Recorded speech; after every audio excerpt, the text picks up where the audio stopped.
everyone. Welcome to House Party for Art. We're just checking in that we are linked in here on YouTube, and we are. We've got a whole weekend full of art, music, tech, spoken word. We've already kicked it off with some great performances, and Wiregrass Museum of Art is just so proud to be able to bring this content to you all in a virtual festival, the first of its kind for our museum. So my name's Melissa. If you're just joining us live right now, I'm with the Wiregrass Museum of Art. We have two artists here with us at the Artist Hangout tonight. These artists have been working with us over the past couple of weeks because they are in the museum's first virtual biennial, B20 Wiregrass Biennial. You can find it at wiregrassbiennial.com. And so they are partying with us tonight at the Artist Hangout. I just want to introduce them both. We've got Heidi Carlsen-Rogers. Heidi, give a wave. Hey. And we've got Jessica Caldas up in the corner there. Hey, Jessica. I want to say while we're here live on YouTube, Heidi and Jessica will be asking each other questions, talking about their practice, and they can also see and comment and respond to any questions that you all who are watching live might have. So I am going to hand the floor over to Heidi and Jessica. If you're watching live, let us know where you're watching from and send on those questions to us. All right. Hey. So Jessica and I have the room. So Jessica, do you want to do a quick intro of yourself? Sure. I guess I will, and then you'll do that as well. Yes, I will as well. Excellent. All right. So I'm Jessica Caldis, like Melissa just introduced us, and I'm a multidisciplinary artist. I was raised in Atlanta, but I've recently moved to High Springs, Florida, but I basically have lived and been raised in the South my whole life. I'm half Puerto Rican, and I'm a multidisciplinary artist. The work in the biennial is one of my sculptural installation pieces, but I also paint, draw. I have a printmaking background, and kind of performance art, kind of run the spectrum. So that is awesome. How about you? So as you said, my name is Heidi Carlsen-Rogers, and I'm an artist. I live and maintain a studio in Northwest Arkansas, and I'm currently working in photography, but with some non-traditional elements. I combine my floral photography with thread, and most recently I have been having my photographs woven into tapestry so that I can manipulate them. And in my creative practice overall, I am interested in the natural and social landscapes, our connectedness to each other, and our well-being and healing as a culture. So wow. That's I think we have immediately revealed who is the better public speaker between the two. Oh my gosh. No, I'm hot. It's not natural at all. It's great. It's fantastic. Yeah. Well, Heidi, you went ahead and you kind of talked a little bit about your general practice, but which you kind of mentioned a little bit about, just briefly, about the materials you use. Should we go ahead and launch into that? Yeah, let's do it. Do you want to go first, or do you want me to go? Oh, let's go with you. You kind of led into it already. So let's start with you. I think that's a good place to start. Okay. Yeah. Well, Jessica and I were actually talking yesterday, and we have very different practices, but one commonality that we have is our materials, and there is meaning behind our materials and our process and that kind of thing. So we thought maybe that would be interesting to talk a little bit about, because that's kind of some of the behind the scenes stuff that people don't always see in regards to how artists work. So I'll be talking tonight in regards to a series that I'm working on. It's called By a Thread, and I'm exploring areas of our world that are fragile or fraying and coming apart. And so in a visual way, I'm trying to represent how things are being weakened. So let's see, I'm going to share a photo in a second. But one thing that is kind of important in this work is the process of what I'm doing. So on these tapestries, I'm either doing one of two things. I'm either unraveling the tapestries or I'm adding thread to them. And that is, there is a meaning kind of, show, well, okay, I'm having trouble with my screen share, so I'm going to show it in just 1 second. But so I'm the process of frame disassembling tapestry kind of represents the will about our environmental, social, and political landscapes, how I feel they're fragile and they've been unraveling slowly. And I kind of like look at that as like they are coming apart one thread at a time. So I'm dismantling the weaving essentially in the same way. And so I'm going to share an image, and I was having trouble with this, so I'm hoping that this will show up. So bear with me. You might see stuff on my screensaver as well. Okay. I hope you guys can see that. Can anybody see that? No? I can't, so I'm guessing they can't either. But Okay. do you want to try using the tapestries behind you? Are those appropriate examples? Or Well, they're not exactly, but that's okay. You know what? I have an idea. Like at the very end, if somebody reminds me and we have time, I will turn my computer around and you can see I have these installed in my studio, but I'm afraid to move it right now because I don't know what will happen with me being sort of anti-tech. So anyway, I'm sad you can't see the image, but so essentially I took a tapestry and like down the center, I took all of the threads out. It was a crazy process. And it took forever. It would take me an hour to do 2 inches of the unraveling, but it's essentially the center of the image has sort of fallen out. It's a piece called Unravel and Fade, and I guess you'll see that when we have an opportunity. I'm sorry I can't share that with you, but let me show you a piece actually that is sort of the opposite. I have to look at my notes because I go all over the place. I'm not. Yeah. No, it's great. So I feel like tapestry work is something I understand a little bit abstractly. Do you want to like maybe, and also like there's two parts to like what I want to ask you. It's like, one, I don't really understand much about tapestries. I know that they can be built by hand, but I also know that they can be built by machine. So I feel like those are, especially since you're taking them apart by hand, I assume, I feel like talking a little bit about that material choice and why you shifted to tapestry is something I'm interested in. But then additionally, we haven't gotten there yet. You might be getting there, so I don't want to distract you. But I want to get to the actual matter on the tapestry, which is the flowers, which I know is a huge material element for you, both subject matter and physically something that you go out and document to inspire yourself. So start first maybe with tapestry and then move towards flowers. Yeah. Oh yeah, of course. Well, so the tapestries are actually not weave them myself.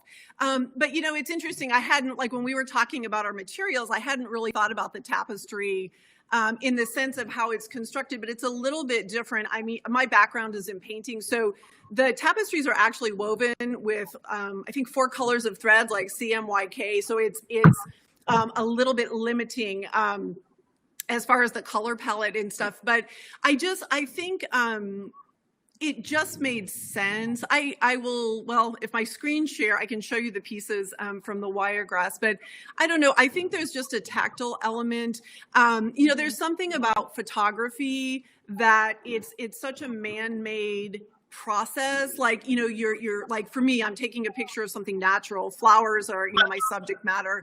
And, you're typically having it produced with, chemicals or, with some sort of printing mechanical process. And I like the idea of bringing the artist's hand back into it. So like the pieces behind me, these are my photographs that I've had woven. And I like that it takes some of the, like, there's a sense of reality or like honesty to it. But There's something also like with it being a piece. I mean, I think that I don't know, it does something to it for me, or at least in my mind it does. You know, one thing as far as materials go that I wanted to mention, you know, that this or that process of like, so I'm taking away, I'm shredding, but I'm also adding thread to, and I don't know, I'm hoping you can see behind me since we can't see anything else. Like that's one of my tapestry pieces, and you can kind of see that thread is spilling out from the center of flowers, and that's kind of one of the ways I'm showing how things I feel like are disintegrating. There's another like little the element of thread itself. It's a relatively new medium for me and my practice, and I felt like there was this meaning and function of thread that sort of reinforced what I was thinking about. And I love the idea that thread is something that can reconnect or repair things that are damaged or broken. And I like that idea that like something can be threaded through, like, you know, woven through, because like to me that makes like thread a universal connector in a way, if that does that make sense? And of course, just as an artist, you know, like thread is so tactile and it feels amazing in your hands, and it comes in a ton of colors. So it's like, you know, I go crazy pants with that. But anyway, but it's been just really interesting to work with. So anyway, okay. So do you want to segue? What do you want to do, Jessica? Well, let me talk a little bit about material choice, because maybe yes. The flower discussion is more subject matter, and we can shift there in a second. Okay, awesome. Sounds great. You know, the piece that I have in the biennial is also sort of, well, it's a soft sculptural piece with its sort of installation elements, and I, like you, had like a printmaking and drawing background rather than like a sculptural or textiles background, but came to soft sculpture in the same way I come to a lot of new mediums, because I do tend to like kind of jump from medium to medium depending on the body of work that I'm creating. And although I had done a huge soft sculpture years before, when I started making what I call attired bodies, which is what this piece is, and I don't know if I'm going to bother with trying to share images. What do you think, Heidi? Should I try, or should I just? I mean, it's totally up to you, whatever you are comfortable with. I'm just going to go with it then. So I call them tired bodies, and they are these large, figurative, distorted soft sculptures, and a lot of times they appear with objects and stuff. And one of the things I liked about working with fabric and sewing and things is that for me, a lot of the work that I'm doing ties to women's issues, or what are considered women's issues, or gendered issues, and also then of course like tying that into some justice and other kinds of subject matter. But inherently, when you're kind of like working within these issues, you're dealing with these public-private spaces and this idea of the home, because unfortunately, so many of the issues tied to women are tied to ideas of the home, and you know, where women's place is or isn't, or where their labor is or isn't, and that became hugely central to creating the tired bodies. And so, sewing, which is of course traditionally a women's skill, and I'm totally going to lose some of my words tonight because that's just what happens. But women's work, right, is like something that lends itself well to sort of building the layers of ideas through the material. But for me, like, and this is just so everybody knows, this is one of my tired bodies. This is I call her Big Mama. Her real name was probably something else when I first made her, but that's what she's become. And you know, they're all made from used house linens. Again, thinking about home as a place, and the difference between public and private, and how material can connect to those ideas. They're also, like I said, used, which is very important to me, because there's history in sort of built into used objects. Like I think like many people, like textiles especially, but most used objects kind of collect energy or like history just by virtue of their use, which is about as woo as I get. and there's a little bit of like intimacy tied to that, because a lot of them are like bed sheets or like comforters or curtains, which again, I like the privacy aspect of that. And so they're intimate, but they're also a little bit gross. Like some people are very grossed out by buying used bed sheets at Goodwill. And so I think all of those things work well for me, because what I'm dealing with is, of course, like a figurative subject matter. And, it's like the color is exaggerated, the figure itself is exaggerated, but there's something fleshy and intimate and human a little bit about it because of the material I'm choosing. And then I'm just sort of like kind of pushing some of the exaggerated parts so that it kind of points to all the things that I'm maybe trying to tackle with each figure. Can I ask you a question? Just because, Absolutely. and I really want to like jump in, you guys. And I'm so sad that our screen share is not. Actually, it looks like Wiregrass is on it, and they're sharing links to the work in the chat. Oh, awesome. So, okay, so if you want to do the work, links are in the chat. Because I was going to say to you guys, you absolutely have to see her tired women, because they literally like take up a room. They are these wonderful, just like they look so tired, and you can see like Jessica with her beautiful tired woman, and they're so incredible. And Jessica, I love it. I love it. Well, and I want to ask you too. I love that you use bed linens, and I love that you used elements. And there's such a beautiful history with that and a beautiful representation. So I have this might be a weird question, but I like you're really tackling something serious, and I just wanted to know, like, when you're working on your tired bodies, like, how do you feel about it? Like, do they make you tired? Do they make you sad? Do they, like, you know what I mean? Or do you feel like it's celebratory? Yeah. Because I don't know.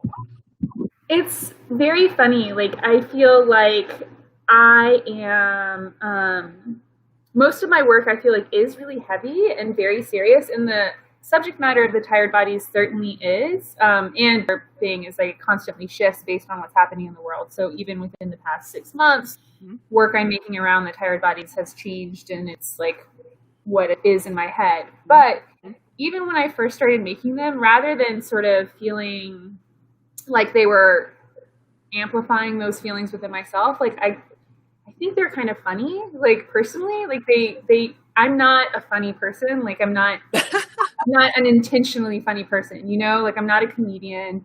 I like bad jokes. I'm not really good at telling jokes, and I'm just not intentionally funny in a lot of ways. And my work definitely doesn't possess that quality in most cases.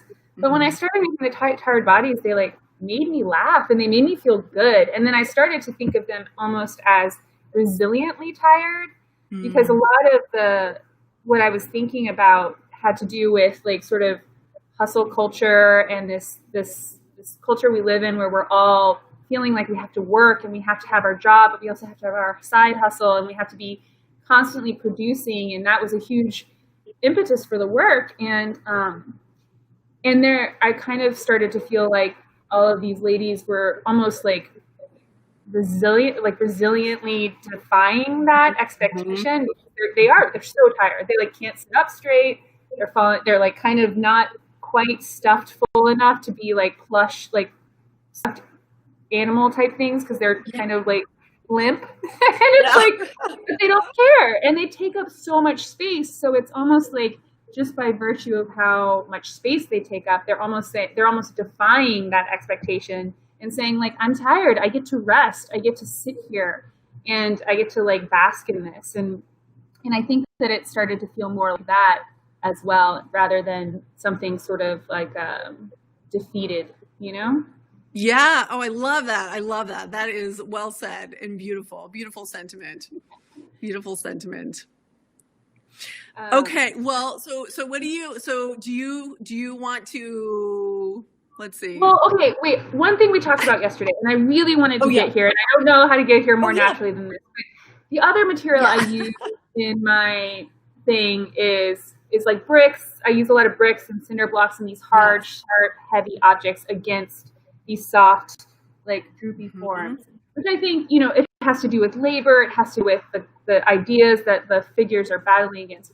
But what I really liked is when we thought about the hardness and the aggressiveness of my material use and subject matter in contrast to the type of subject matter and use of it that you're intending through your work. So, and I'm talking specifically about the use of flowers and the way you use thread and material to describe them. And so I'd love for you to talk more about that. So that's that's great. That's a great, that's a great thing. So, well, there's a couple reasons. Well, there are many reasons I think I use flowers.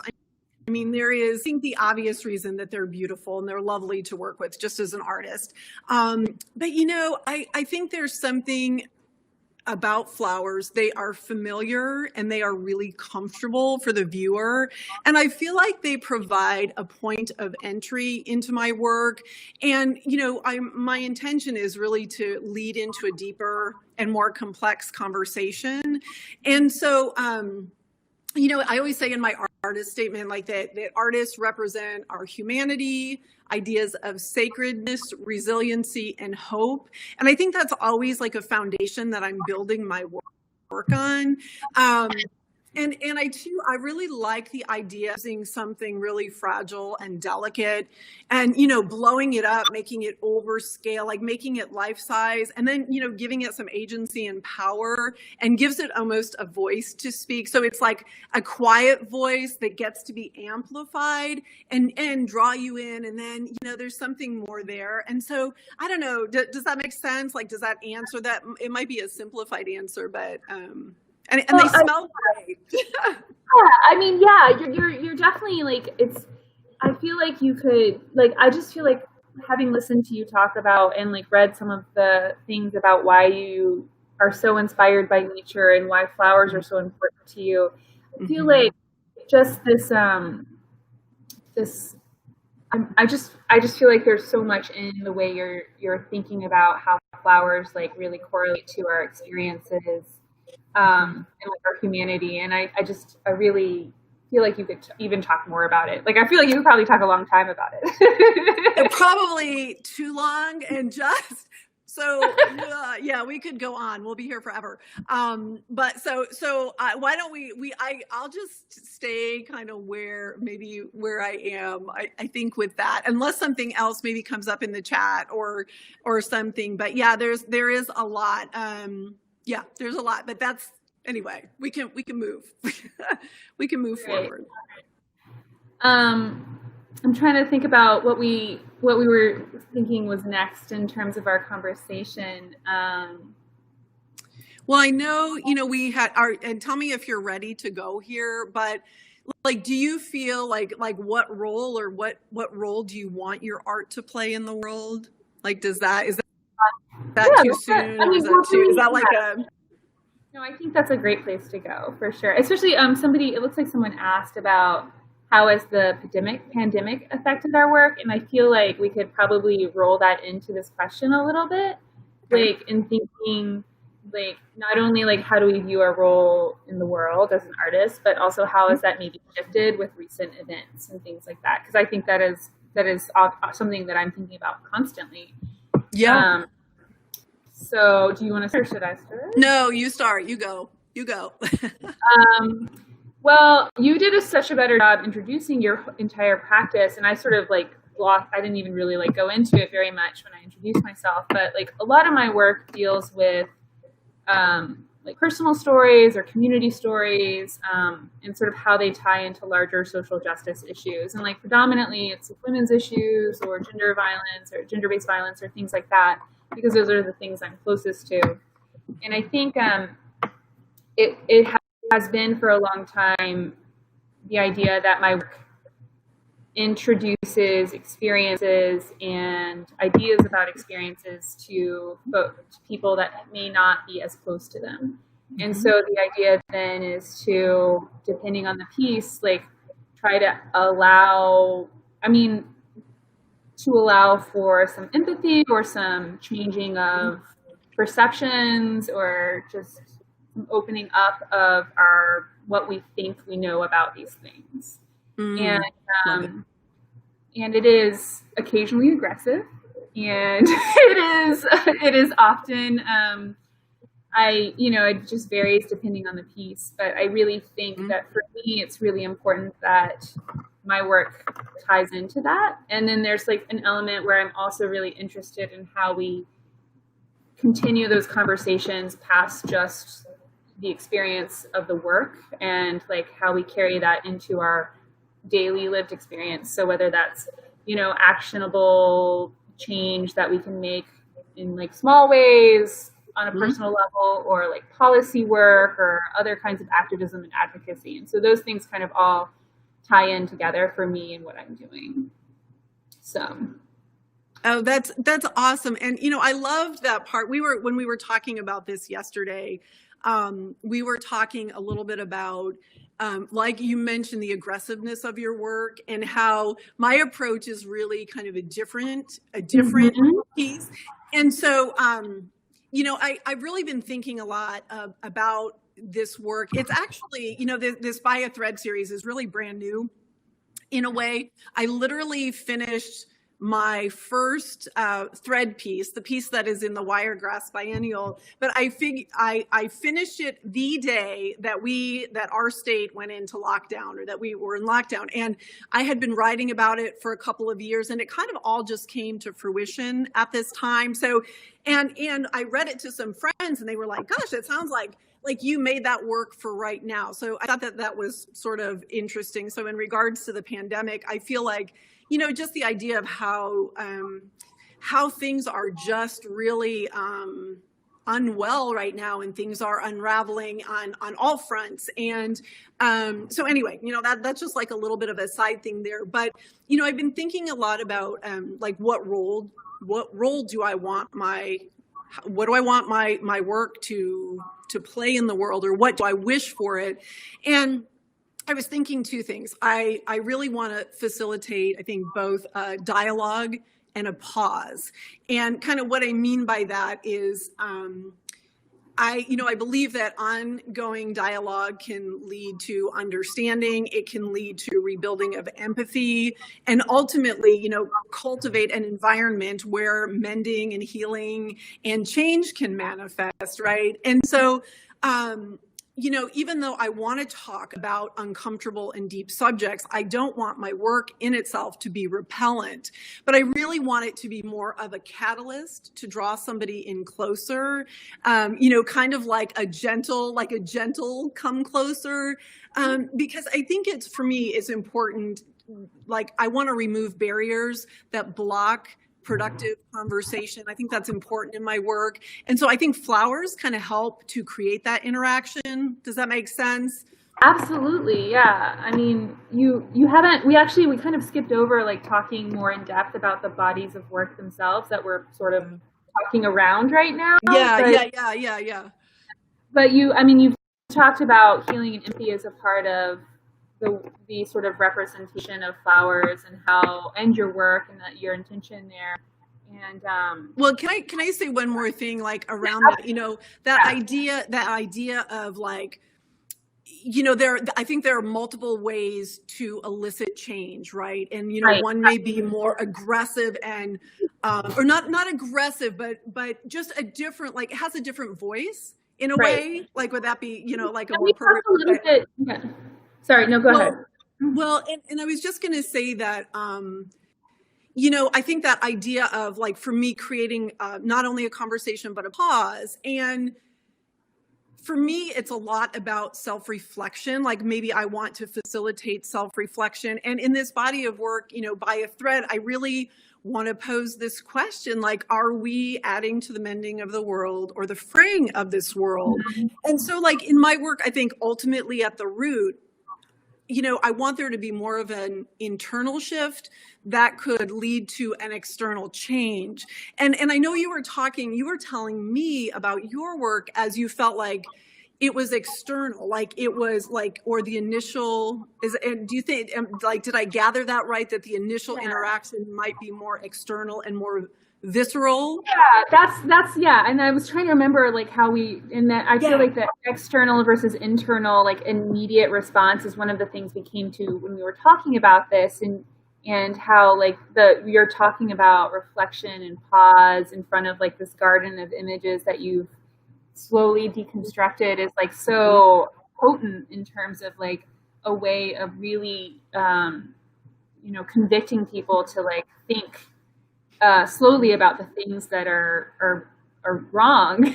Whereas I think I would say that with my work, it's not like aggressive is, I think some people think of as negative, and I don't necessarily think that aggressiveness or like, assertiveness is a negative trait. I think it's just that like the word external is a really good use, because it's like I'm really after an embodied experience, because I think a visceral reaction, because I think a lot of the things that I'm like tackling and handling are these very bodily experiences. One of the things that I'm really interested in representing through like these pieces and the physicality of them is like the way even mental things that we're dealing with, like, juggling the schedule of being like a mom who's also trying to work and provide and like have their own independent identity. Like it really does physically wear down on you. And the labor, how that connects internally and stuff, it's all something that affects our bodies. And so I am after that initial visceral response for sure. And I think that internal difference when people approach our work is probably very different. Yes. I love that.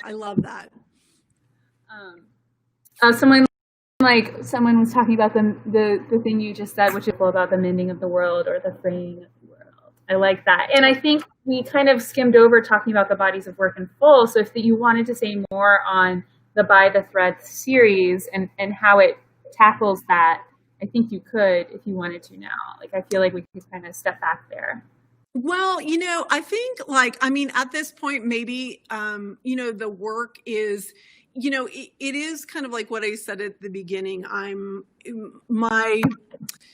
It's a representation of the way, like how I feel that fragile environments, our social, political, and the environment, the natural environment itself, that they are coming apart and they're being weakened, and that like really weighs heavily on me. I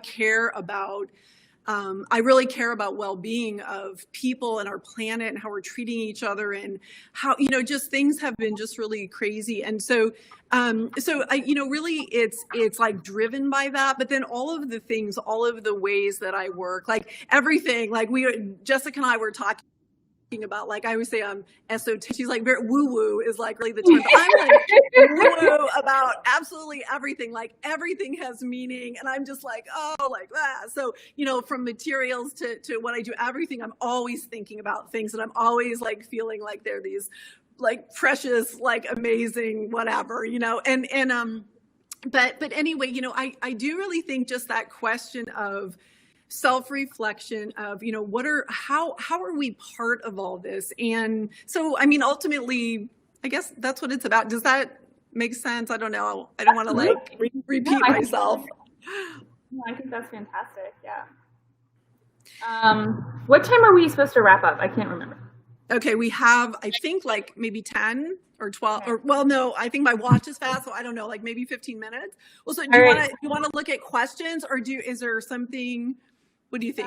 There are a few questions. We could definitely do that, or if there's anything else we should add. Okay. So you guys, if you are out there, please type into the chat. We would love, just let us know what you're thinking about. Okay. But we've got one question. How do you think the medium of your art makes your work more accessible to people? So I think we could probably both answer how that affects our work. And then somebody earlier mentioned the pandemic affecting our art, and we kind of touched on it, but not. So if we wanted to talk about that. Okay. Well, so what do you think? Do you want to talk about the medium of your art and how it makes it more accessible? I know you touched on it. Yeah. I guess I'll just focus on the tired bodies specifically, but like, okay. We talked a lot about material and like the familiar, or like used materials, and there's like something familiar about that, and sort of immediately. They're also like these soft sculptures, right? So they're like, in my dream world, I would like be able to build these super accessible installations where people could actually interact with them in a safe way, where they wouldn't get damaged and people could do that. And the first soft sculpture I did was actually an installation that people could climb into and play on. It was really big letters though instead. So With the figures, you know, they look a little bit like sad stuffed animals, which is intentional. But, you know, what I really like about them is if people could touch them and pick them up, they're so big that they're actually quite heavy. And I learned this with that first installation years ago.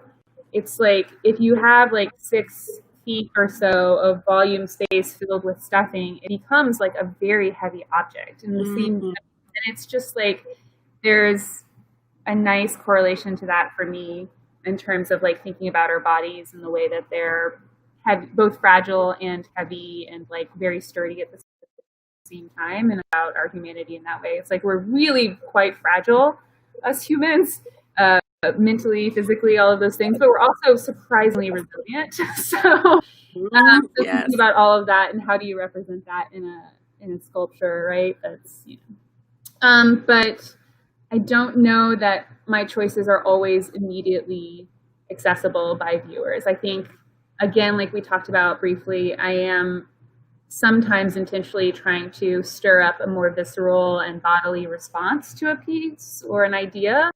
And sort of unlike sort of the quiet but intensity of your work, I think instead I'm like after a little bit of a jolt that then shifts them into maybe thinking differently about something. And so I think I don't know that my work always does make it super accessible, and depending on what your definition of accessible is, right? Yeah, Jessica, I love that. And I do though think, there is something when just in most of our experiences, we have seen a stuffed animal. So I think there is a huge like instant relatability to that. Yeah. I mean, how sweet. I want one of those women. But also like, the piece that has the bricks on it or the cement blocks on it. I mean, that is, in a way, that's familiar to most people, right? And so I think that there can be a curiosity around that, even though when I see the piece with the brick on it, I mean, I feel the heaviness. Like I'm tired a lot. So like I instantly relate to these women. I mean, they are just so amazing. And when you see the brick, oh, friend, like I want to help her and I want to. So I do think like there is this like coming towards your pieces as well, even though I know that there can be like if you like, I feel like when I see the bricks on the women, they're perhaps being harmed or they're being threatened. And so like maybe there's a discomfort around that. And it's a little bit more intense perhaps than, than flowers or, that kind of thing. So yeah, but I love it. Love it. Okay, so sorry, I got off on a trail, which happens all the time. Why would okay. Let's see. What about, do you want to talk about how your current work represents how you have evolved as an artist? I know you've talked a lot about your transition with me. You talked a lot about your transition from these masks that you were doing, which I think sound amazing. And then you created sort of the start of this By the Thread series, which was the metal piece. But then you shifted to tapestries because you felt work. But I haven't heard much about your previous career and your painting or anything like that. So I'm really curious about this question for you. Okay. Well, gosh, I'll try to make it like a really short piece. So I did a series prior to this and I called them Power Masks. And it was really addressing or talking about how, we as a society, like there is this pressure with social media. There's just a pressure overall that we perhaps can't show up in the world like as ourselves, like we have to put on these masks. So I made these, they're photographic, they're these floral masks, and I gave them names like I did a tribute to Kate Spade, and the title was something like, they were almost like poems. Like it was something like the weeds, they always come like to steal the light or something like that.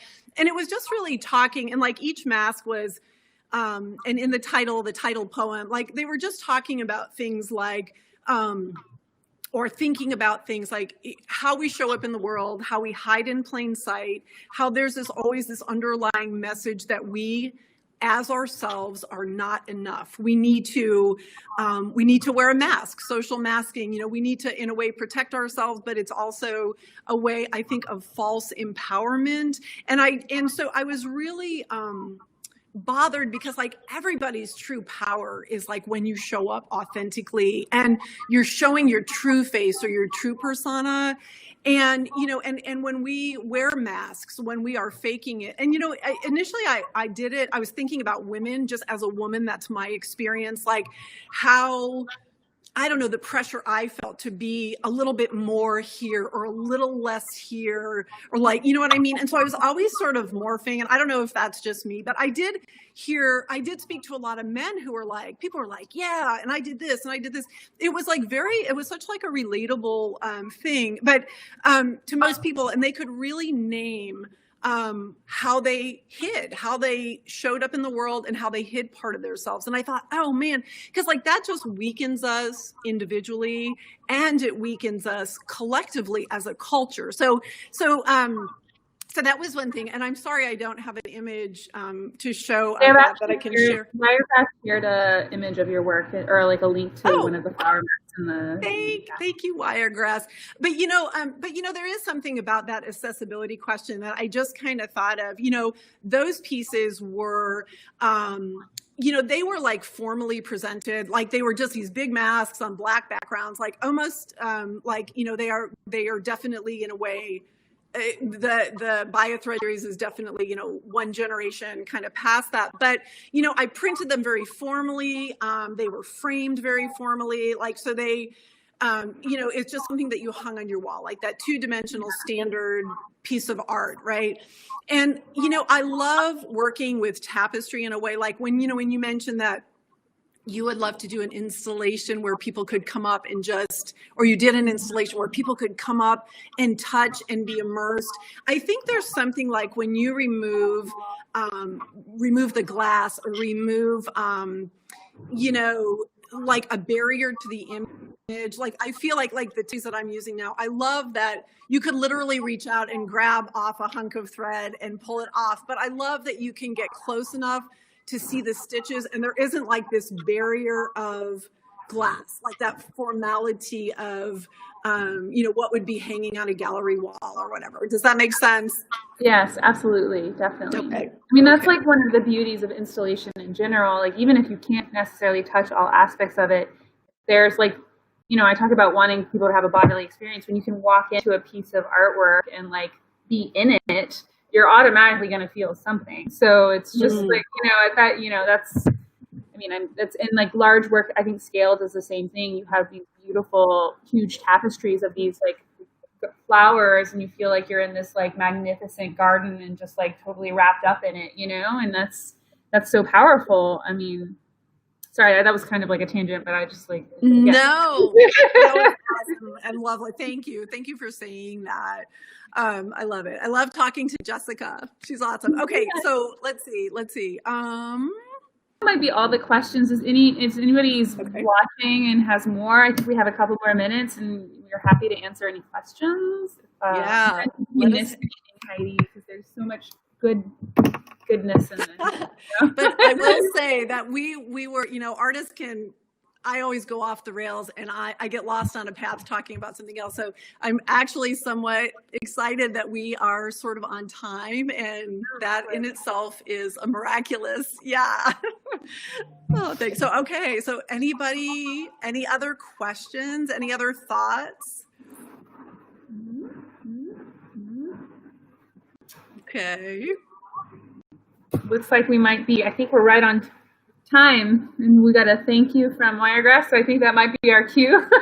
Okay, you guys, thank you so much. And I would really encourage, I'm going to do a plug for Jessica, because please check out her work and her website, and visit the B20 show actually on the Wire. I don't mean to like get into the salesman like marketing thing, but really check out Jessica's work because it's so powerful on her website. And same for Heidi. Please check out Heidi's work, obviously, on her website as well. And definitely check out the Biennial website, because there we go. Wiregrass is still the link. There's so much beautiful work. I was really excited by all of the selections, and it's just like a gorgeous show. So you should go and take a look at it. Yes, please. Absolutely. Yes, and I do want to say thank you to the Wiregrass. You all are so generous, and you have been wonderful to work with, and just thank you. And Melissa, thank you for helping us with all of the tech stuff, which you're amazing. And thanks, you guys. Really grateful for the opportunity. Yep, absolutely. Love it. All right, do we just hit leave? Do we just leave? I don't know. I think so. We're going to. Okay. Good night, Okay, we're gonna everybody. go. Have a fun weekend. Bye, Jessica. Have a good night. Bye.